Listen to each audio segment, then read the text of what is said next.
Oggi voglio parlarti di come affrontare 3 dei più grandi errori che potrebbero rallentare o addirittura compromettere il successo del tuo podcast.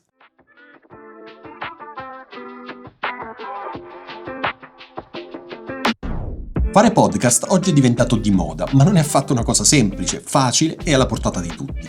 Come per tutte le cose, infatti, serve impegno, costanza, voglia di mettersi in gioco, pazienza e coerenza.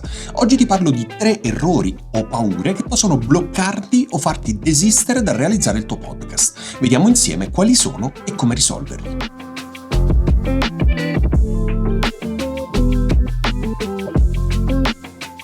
Errore numero 1. Cercare di essere perfetto. Diciamoci la verità, probabilmente i primi episodi del tuo nuovissimo podcast saranno non così grandiosi, ma non puoi migliorare finché non sbagli e impari dagli errori.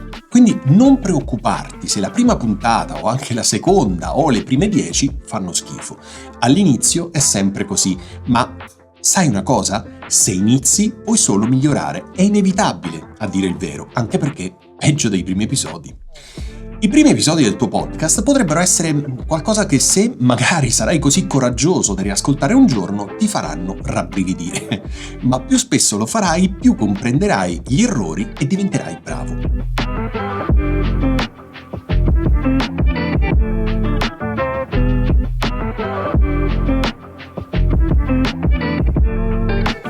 Questa cosa però potrebbe essere un po' complessa da accettare, perché tutti noi vogliamo essere perfetti da subito e soprattutto per sempre.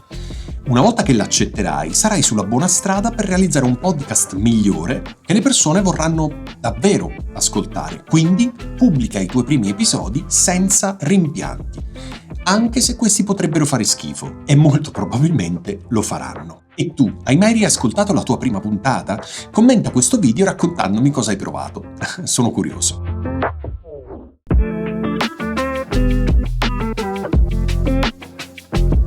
Errore numero 2. Preoccuparsi che il tuo pubblico possa essere troppo piccolo.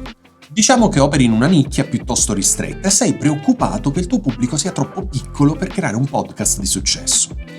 Quando crei un podcast vuoi che il tuo pubblico sia da subito il più ampio possibile. Sbagliato. Fare podcast è come gareggiare in una maratona, non in una gara sui 100 metri. Se ami davvero l'argomento che stai trattando nel tuo podcast, se sei davvero convinto che quella è la tua strada, otterrai sempre più ascoltatori e magari anche aziende che potranno contattarti, ma ci vorrà del tempo. Tutto questo nonostante hai creato un podcast per una piccola nicchia.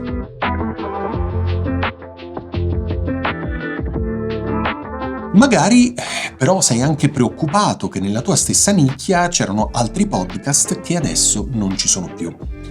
Hai quindi magari giustamente paura che non ci sia abbastanza interesse per un podcast come il tuo. Ora ti racconto come la penso io. Solo perché ci sono stati altri podcast nella tua nicchia che non esistono più, non significa che anche il tuo farà quella fine. Non hai nessuna prova su questo. La cosa più importante che puoi fare è impegnarti al massimo.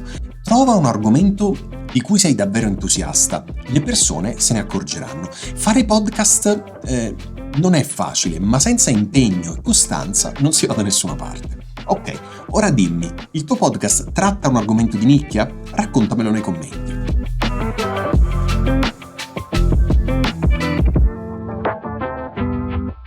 Errore numero 3. Pensare di aver iniziato troppo tardi. Un'altra cosa di cui potresti essere preoccupato in questo momento è che il podcasting è diventato troppo di moda e sei in forte ritardo rispetto a tutti gli altri. Allora, innanzitutto non stai facendo una gara di velocità. Come ti ho detto prima, ti sei iscritto ad una maratona. Ricordatelo.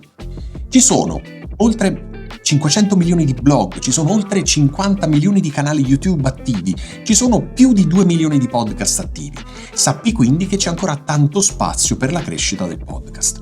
Gli ultimi anni hanno visto una crescita enorme e rapida del podcasting, ma non sei in ritardo per iniziare a fare un podcast. Certo, non sarai sicuramente ricordato come un precursore, ma inizia subito.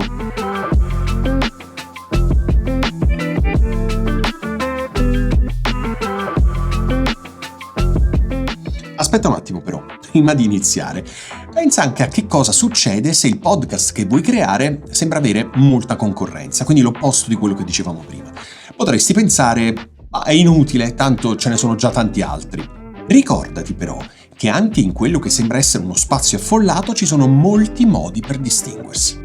Come fare? Studia gli altri e cerca di creare un podcast differente, perché tu sei differente rispetto a tutti gli altri. Devi solo sviluppare il tuo modo personale di raccontare l'argomento che hai scelto. E tu, quando hai iniziato a fare podcast? Scrivimelo nei commenti.